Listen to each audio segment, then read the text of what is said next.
All the smart people at that time, they went to Microsoft and IBM. And headhunting companies came to headhunt all the best guys from us. And we are the people, nobody come to headhunt us. If you quit on something too soon that you still love, you will regret it for the rest of your life. Rise and shine, it's espresso time.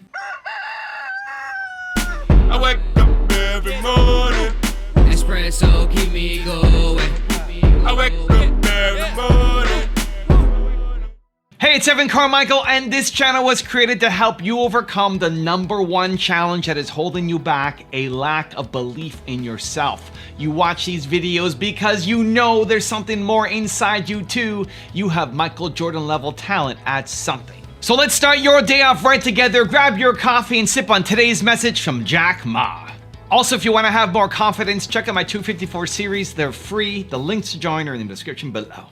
The people who do the model should believe in the model, and I believe what I do. Our first IPO year 2007, when Alibaba IPO'd in Hong Kong, year 2007, we had a lot of millionaires in the company. And I asked my colleagues, we have like 300 people become millionaires. And I asked them, hey, now tell me, you become millionaires because you are smarter than the others? The people said, no. We even cannot find jobs. Right? Because you are hardworking? Yes, we work hard. We find more people hardworking than us, but they did not succeed. Why they're not smart? All the smart people at that time, they went to Microsoft and IBM. And headhunting companies came to headhunt all the best guys from us. And we are the people, nobody come to headhunt us. We have no place to go. We believe in ourselves. We believe our dream. We work together. So I say, we are the people because nobody wants us. I am the person. Over 30 companies don't want me. Right? So we are the people get used to be rejected. We are the people get used to say no from the other people. Why people should help you? People help you. That is unusual. People do not help you. That is very common. You should work to earn to be helped. If you quit on something too soon that you still love, you will regret it for the rest of your life. If you don't love it anymore, quit.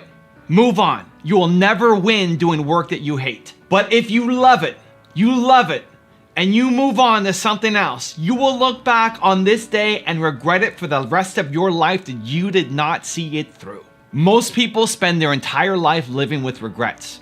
Don't let that be you. The hardest decision I ever had to make in my life was being an entrepreneur.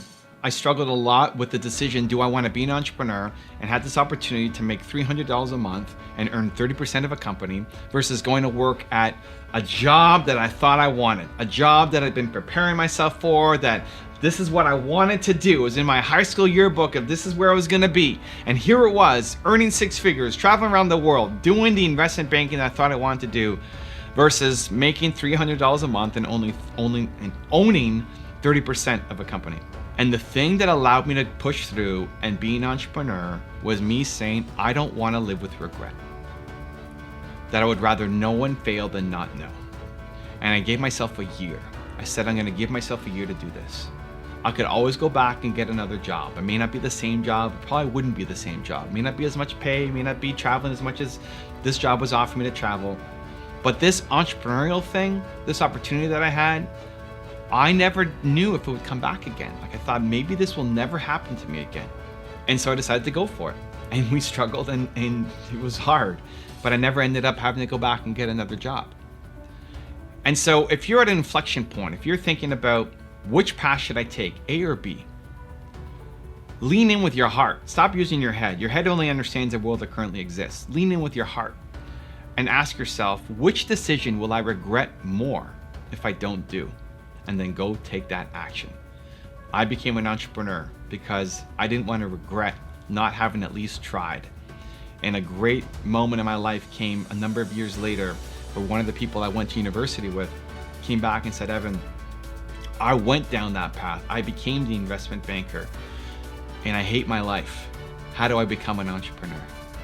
And I looked in his eyes and I saw the desperation and the sadness and helped him, but also was so grateful that that wasn't me, because it could have been.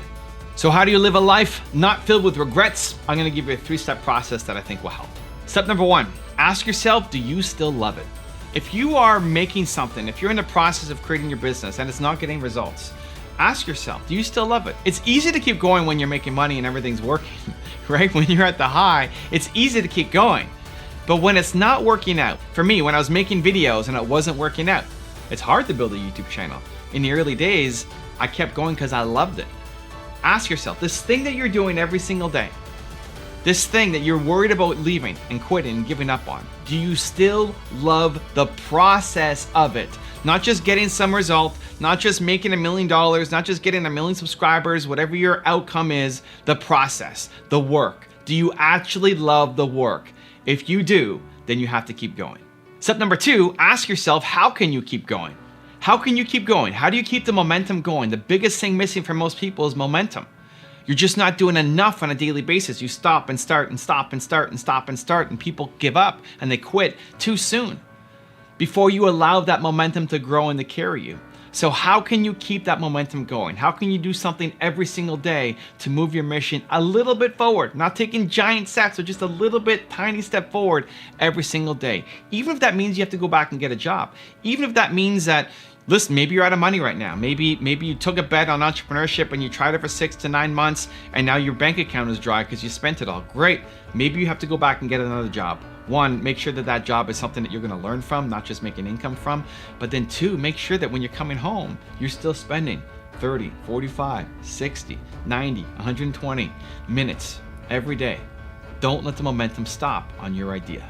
And step number 3 is ask yourself, what will you do to sustain that momentum? What keeps you motivated? What keeps you going? Whether you're having pictures on your wall like I have here, whether it's watching videos like this on my channel every day, listen to a podcast, morning routines, you need to inject that into yourself every day. When you don't see the light, when you're not seeing the results, when it feels like there is no momentum, you need to demand that boldness in you every day.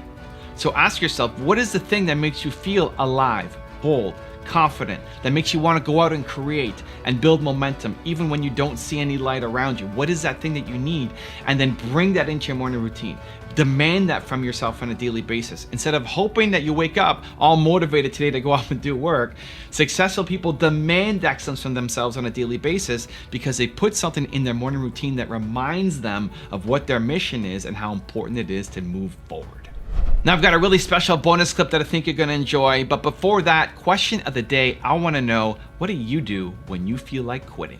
Let me know down in the comments below. I've got my lucky red backpack, I gotta go sell this thing. I call Neiman Marcus around the corner of my apartment in Atlanta and I said, hi, this is Sarah, I've got a product I wanna come show you. And the lady kind of laughed and said, well, we have a buying office, and that's in Dallas.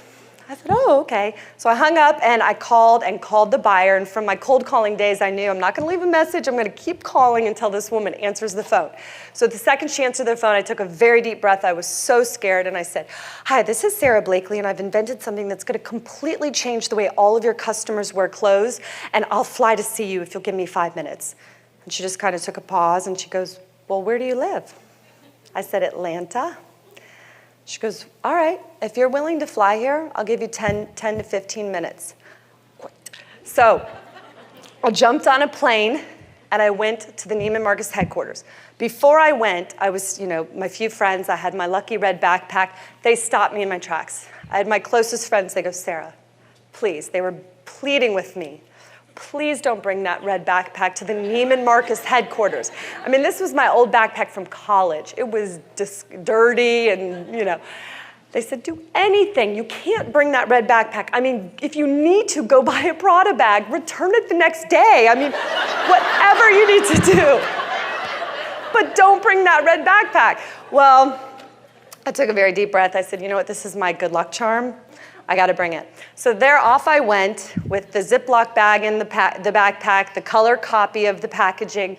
I went to the Neiman Marcus headquarters. I'm sitting in front of this buyer that was the most impeccably dressed woman I'd ever seen in my life. I mean, even her pen matched her outfit. I was just... and I was shaking. I had my red backpack on the floor, and I started going into my spiel, and I knew I wasn't really making a ton of sense, and so halfway through it, I go, you know what? You just have to come with me to the bathroom.